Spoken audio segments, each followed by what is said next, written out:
Hey guys, today is Acts chapter 27. God, please speak to us. When the time came, we set sail for Italy.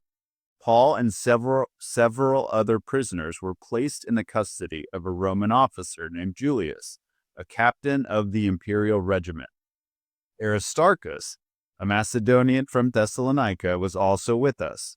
We left on a ship whose home port was Adramyttium, on the northwest coast of the province of Asia.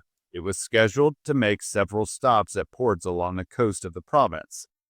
The next day, when we docked at Sidon, Julius was very kind to Paul and let him go ashore to visit with friends so they could provide for his needs.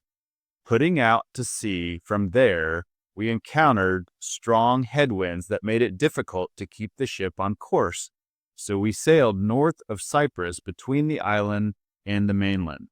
Keeping to the open sea, we passed along the coast of Cilicia and Pamphylia, landing at Myra in the province of Lycia. There, the commanding officer found an Egyptian ship from Alexandria that was bound for Italy, and he put us on board. We had several days of slow sailing, and after great difficulty, we finally neared Cnidus. But the wind was against us, so we sailed across to Crete and along the sheltered coast of the island, past the Cape of Salmon. We struggled along the coast with great difficulty and finally arrived at Fair Havens near the town of Lasea. We had lost a lot of time. The weather was becoming dangerous for sea travel because it was so late in the fall, and Paul spoke to the ship's officers about it. "Men," he said, "I believe there is trouble ahead if we go on. Shipwreck, loss of cargo, and danger to our lives as well." But the officer in charge of the prisoners listened more to the ship's captain and the owner than to Paul. And since Fair Haven was an exposed harbor, a poor place to spend the winter, most of the crew wanted to go on to Phoenix, farther up the coast of Crete, and spend the winter there. Phoenix was a good harbor with only a southwest and northwest exposure.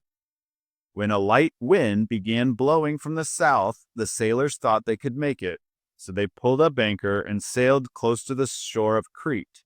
But the weather changed abruptly, and a wind of typhoon strength called a northeaster burst across the island and blew us out to sea. The sailors couldn't turn the ship into the wind, so they gave up and let it run before the gale. We sailed along the sheltered side of the small island named Cauda, where with great difficulty we hoisted aboard the lifeboat being towed behind us. Then the sailors bound ropes around the hull of the ship to strengthen it. They were afraid of being driven across to the sandbars of Syrtis off the African coast, so they lowered the sea anchor to slow the ship and were driven before the wind. The next day, as gale-force winds continued to battle the ship, the crew began throwing the cargo overboard. The following day, they even took some of the ship's gear and threw it overboard. The terrible storm raged for many days, blotting out the sun and the stars, until at last all hope was gone. No one had eaten for a long time. Finally, Paul called the crew together and said, "Men, you should have listened to me in the first place and not left Crete.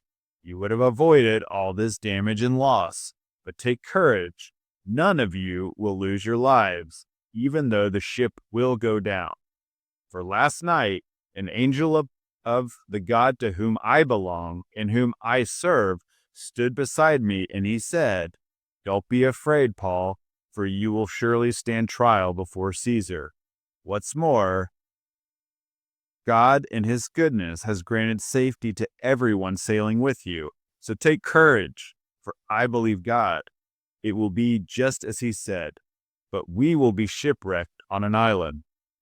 About midnight on the 14th night of the storm, as we were being driven across the Sea of Adria, the sailors sensed land was near. They dropped a weighted line and found that water was 120 feet deep. But a little later, they measured again and found it was only 90 feet deep. At this rate, they were afraid we would soon be driven against the rocks along the shore So they threw out 4 anchors from the back of the ship and prayed for daylight. Then the sailors tried to abandon the ship. They lowered the lifeboat as though they were going to put out anchors from the front of the ship. But Paul said to the commanding officer and the soldiers, "You will all die unless the sailors stay aboard." So the soldiers cut the ropes to the lifeboat and let it drift away.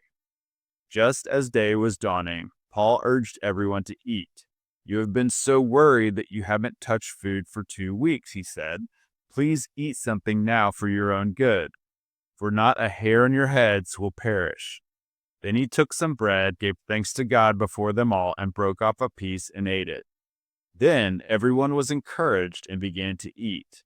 All 276 of us who were on board. After eating, the crew lightened the ship further by throwing the cargo of wheat overboard. When morning dawned, they didn't recognize the coastline, but they saw a bay with a beach and wondered if they could get to shore by running the ship aground. So they cut off the anchors and left them in the sea. Then they lowered the rudders, raised the foresail, and headed toward shore.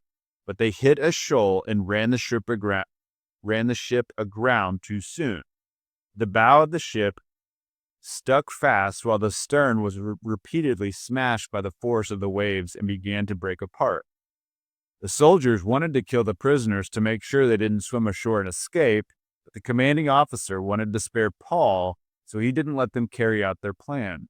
Then he ordered all who could swim to jump overboard first and make for land.